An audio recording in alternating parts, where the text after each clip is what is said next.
제가 분명히 말씀드리지만 절대로 현재까지는 안 된다라는 내용을 말씀드리려고 하는 거죠. 서울의 강남 3구 어디죠? 강남구, 서초구, 송파구 그리고 용산구만 빼고는 모든 지역이 다 규제가 풀려버렸단 말이에요. 이 영상을 준비한 이유가 바로 이것 때문이에요. 야, 그러면 이렇게 대출이 되는데 이제 지금 집 사도 되는 거 아니냐라고 말씀드리는데 발등에 불 떨어진 정부가 5년 전으로 지금 회기를 시킨 거 아니겠습니까? 그만큼 지금 집값 하락이라고 하는 리스크가 상당히 있다라는 반증이거든요. 이것을 벗어나서 한다라고 한다면 여러분들이 2020년, 21년도에 영끌족하고 다른 게 뭐가 있겠습니까? 그죠?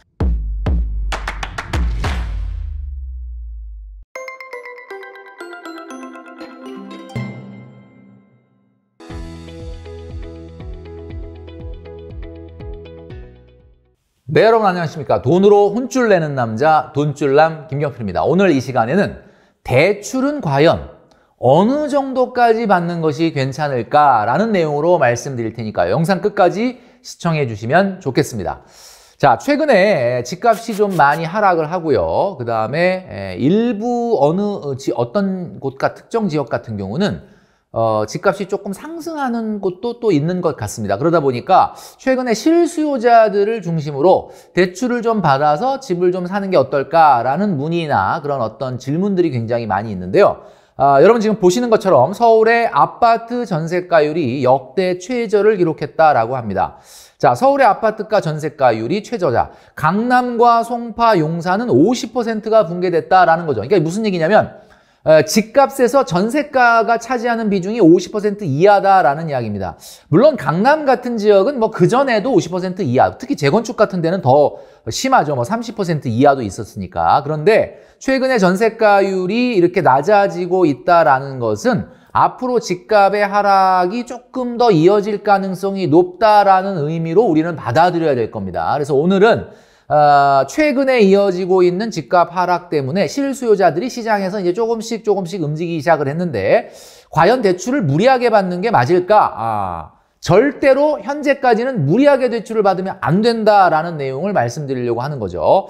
자, 최근에 전세가 하락을 한번 볼까요? 만약에 10억짜리 아파트가 있는데 전세가가 6억이었다라고 하면 그 갭은 얼마죠? 10억에서 6억을 뺀 4억이 갭이 되겠습니다. 자, 그런데 이게 최근에 전세가가 하락을 하면서 전세가가 5억까지 떨어졌다 이거예요. 예를 들어서.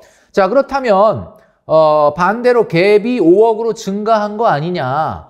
돈줄남이 항상 갭은 투자 가치다라고 얘기를 했으니까 그러면 뭐 투자 가치가 앞으로 증가한 거 아니냐 이렇게 얘기할 수 있는데 여기서는 그렇게 해석을 하면 안 됩니다. 이제 갭이 크다라는 거는 미래 투자 가치가 크게 평가가 되고 있다라는 의미이긴 하지만 최근 같은 경우는 전세는 거래가 많지 않습니까? 그러니까 전세는 거래가 많으니까 가격이 이렇게 떨어졌는데 매매는 거래가 없다 보니까 아직 반영이 안 된 거예요. 그러니까 한마디로 말하면 이 10억이 정상 가격이 아니에요. 만약에 우리 단지가 뭐 1000세대 이하다. 그러면 거래가 없을 수도 있어요. 그러니까 우리 집이 계속 10억이다 그러면 우리는 안 떨어졌어. 우리는 옆에 길 건너는 뭐 9억, 8억으로 떨어졌는데 나는 안 떨어졌어. 우리 집은 그대로 10억이야. 라고 얘기하시면 안 됩니다. 이거는 거래가 없어서 그런 거거든요. 거래 절벽 때문에 매매가가 아직 하락에 반영이 안 된 거죠. 매매가 하락이 반영이 안 된 거죠. 그러니까 사실은 실제로 사용 가치인 전세 가격이 떨어진다는 것은 미래의 집값이 떨어진다는 예고편이다라고 볼 수가 있는 거기 때문에 현재는 무리해서 집을 대출을 받아서 사는 것은 아직까지는 좀 금물이다라고 말씀드릴 수 있다라는 거죠. 자, 그래서 오늘 여러분들이 굳이 그럼에도 불구하고 제 주변에도 대출을 받아서 사겠다라고 하는 분들이 있단 말이에요. 뭐 당연히 무주택자로서 1주택 실거주를 목적으로 한다면 뭐 그럴 수 있죠. 그렇다면 제가 분명히 말씀드리지만 무리한 대출은 절대로 안 된다라는 점을 말씀드리고 싶습니다. 자, 대출도 다 같은 대출이 아니죠. 돈줄남에서 한번 다룬 적이 있는데 자, 대출은 주택담보대출, 전세대출, 사업대출, 신용대출, 뭐 카드론 이런 것들이 있습니다. 자, 제가 한번 보여드리면 대출도 말이죠. 원금이 보전이 되는지, 금리가 높은지 낮은지, 그리고 레버리지, 그러니까 한마디로 투자 효과가 있는지 없는지에 따라서 나눠지게 됩니다. 자, 쭉쭉 보여드리면 주택담보대출 같은 경우는 원금이 그래도 어느 정도는 보장이 되는 거고요.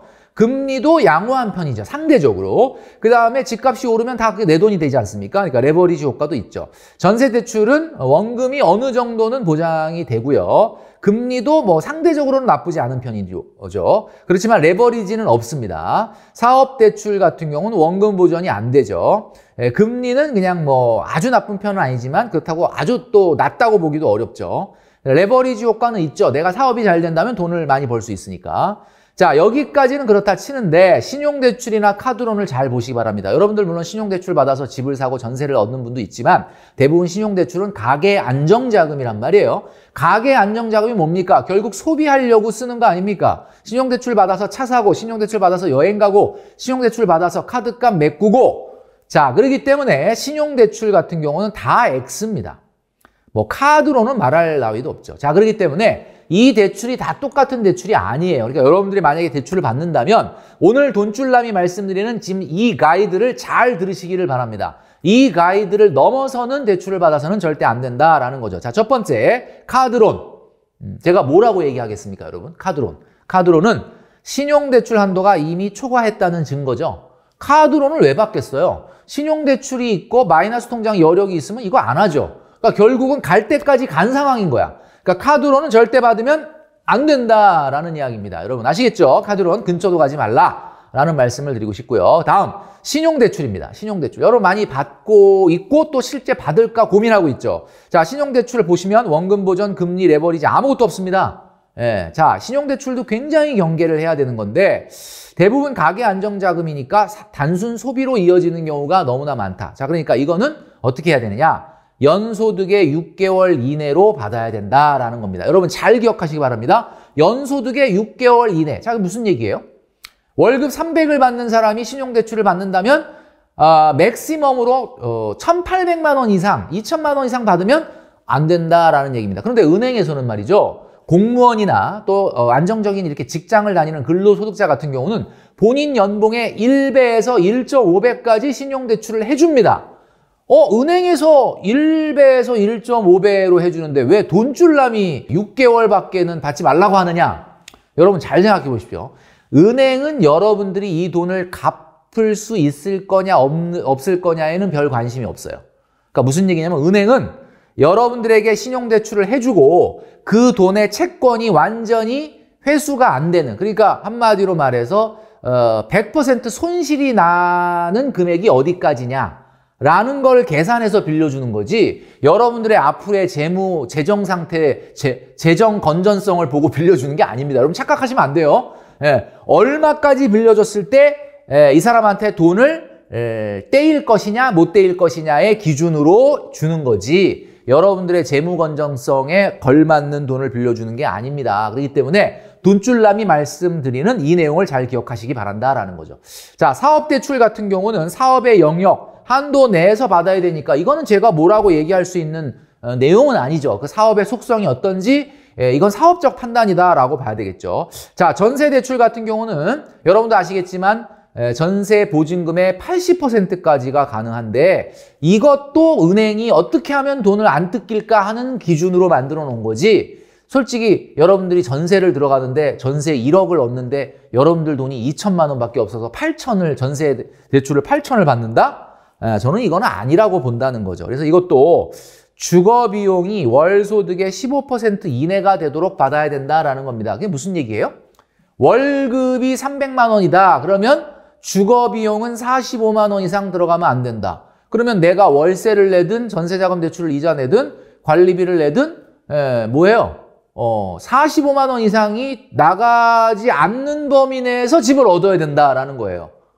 그러니까 그걸 넘어선다라고 하면은 여러분들의 재정 건전성에 심각한 문제가 생긴다. 은행은 그런 거 안 얘기해 주거든요. 여러분들의 미래의 재정의 건전성 이런 거는 은행하고는 아무 관계 없는 얘기거든요. 그렇기 때문에 여러분 80%까지 해준다고 그걸 80%까지 다 받으시면 안 된다라는 이야기입니다. 자, 주택담보대출 오늘의 어떻게 보면 하이라이트라고 볼 수 있죠. 최근에 이제 집값이 하락하고 금리도 다소 안정이 되면서 이제 조금 대출 받아서 집 사면 되지 않을까라고 말씀드렸는데 아까 제가 뭐라고 말씀드렸습니까? 아직 집값의 하락은 끝나지 않았다. 무리한 대출을 받아서 집을 사면 안 된다. 자, 그러면 이것이 최대의 고민입니다. 그러면 어디까지 받아서 하는 것이 좋을까? 자, 최근에 말이죠. 여러분 뉴스를 보셨죠? 최근에 주택담보대출의 규제가 완전히 다 풀렸습니다. 여러분 그냥 볼 것도 없어요. 그냥 완전히 다 풀렸다고 보시면 돼요. 이제는 남아있는 규제는 그냥 거의 없다고 보시면 됩니다. 그러니까 5년 전으로 돌아갔다라고 보시면 돼요. 자, 투기과열지구나 조정대상지역이나 비규제지역인데 여러분 지금 서울의 강남 3구 어디죠? 강남구, 서초구, 송파구 그리고 용산구만 빼고는 모든 지역이 다 규제가 풀려버렸단 말이에요. 그러니까 사실 여러분들이 생각할 때 그냥 대출을 제한하는 것은 그냥 없다고 생각하시면 됩니다. 자, 이 표로 제가 한 장으로 정리를 해놨으니까 이 화면을 캡처해 놓으시면 될 것 같은데 자, 지금까지는 무주택자 같은 경우 투기과열지구에서 집을 산다면 9억 미만은 40%, 투기과열지구는 9억 미만 집이 별로 없죠. 9억 초과 되는 분은 20%, 15억 넘으면 아예 대출이 안 됩니다. 그러니까 예를 들면 15억짜리 집을 산다. 그럼 9억까지는 40% 대출을 해주고 9억에서 15억 사이의 금액에 대해서는 20% 대출해주고 뭐 이런 식으로 규제를 했었는데 지금 이제 다 풀려서 그냥 50% 해준다는 거예요. 그러니까 이제는 여러분 15억이 돼도 그냥 50% 대출해줍니다. 예. 와, 그러니까 뭐 완전히 다 풀려버린 거죠. 거기다 조정 대상 지역은 어때요? 역시 다 풀렸어요. 그냥 50%. 규제 지역은 지금 이제 대부분 다 비규제 지역이잖아요. 비규제 지역은 70%까지 가능하고 생애 최초다라고 하면 아파트 가격에 제한은 있지만 80%까지도 해줍니다. 자, 그러면 이 이야기를 들으면 여러분 어때요? 야, 이제는 뭐 대출 집 사는데 뭐 내 돈 얼마 조금밖에 없어도 그냥 살 수 있겠구나라는 생각이 바로 드시지 않습니까? 자, 그런데 제가 오늘 돈줄남이 이 영상을 준비한 이유가 바로 이것 때문이에요. 바로 이 규제가 풀리면서 수많은 분들이 지금 질문을 던지는 거예요. 야, 그러면 이렇게 대출이 되는데 이제 지금 집 사도 되는 거 아니냐라고 말씀드리는데 아니다라는 이야기죠. 이 규제는 발등에 불 떨어진 정부가 5년 전으로 지금 회귀를 시킨 거 아니겠습니까? 그만큼 지금 집값 하락이라고 하는 리스크가 상당히 있다라는 반증이거든요. 그러니까 여러분 뭐 집을 사시는 건 좋은데 무리한 대출을 하는 것은 안 된다. 그래서 자, 여기 보시면은 뭐 50%까지 받아라. 마치 50% 대출을 받아서 집 사도 될 것 같죠? 그 뜻이 아니라는 겁니다, 여러분. 자, 그렇다면 어떻게 해야 되느냐? 한번 제가 말씀드린 적이 있었죠. 주택 구입 부담 지수라는 게 있었습니다. 그 주택 구입 부담 지수는 본인 소득의 25%까지 원리금 갚는 거가 100이라고 말씀드렸죠. 기억나실 거예요. 그러니까 지금 뭘 얘기하느냐? 이 LTV가 50%를 해준다고 해도 DSR이 걸려서 대출을 못 받는단 말이에요. DSR은 뭡니까? 본인 소득의 40%까지 원금과 이자를 갚는 거를 허용해 주는 거예요. 그러면 이거를 다 받는 게 맞느냐? 여러분 잘 생각해 보십시오. 내가 월급이 300인데 여러분 잘 생각해 보세요. 내가 월급이 300인데 아파트를 샀어, 이번에 대출을 받아서. 근데 자기 월급의 40%면 얼마죠? 120만 원 아닙니까? 120만 원을 원금과 이자 내는데 갚고 있어요. 이게 말이 됩니까? 그럼 180만 원 갖고 생활을 어떻게 하라는 거야? 그러니까 이게 무슨 얘기냐면 이 DSR이 40%까지 허용을 해준다고 해서 40%를 받으면 된다, 안 된다? 안 된다라는 이야기입니다. 그래서 제가 가이드를 드리자면 DSR 규제 범위 내에서 월소득의 25%에서 30% 이내로 대출을 받아라 라고 말씀드리고 싶어요.